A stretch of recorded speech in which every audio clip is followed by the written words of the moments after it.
guys, magandang hapon sa lahat. Kaya alaman na naman tayo dito guys. Tingnan niyo yan. Ano yan? Ano ang tawag sa inyo dyan? Tawag namin dito sa halaman na yan ay dill. Yan. Isa kalaki oh.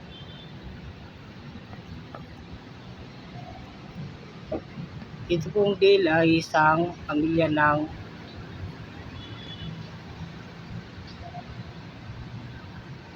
herbs. Yan po. Herbs. Pumuntan po ito pwede sa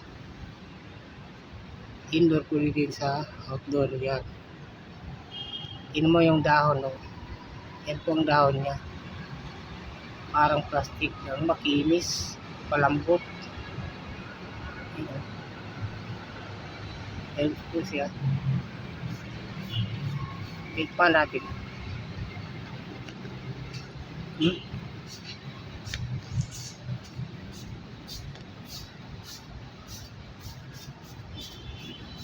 Bango. Scientific name naman ito, Anitum graveolens. Mapait. Lasa, parang may palasang mani.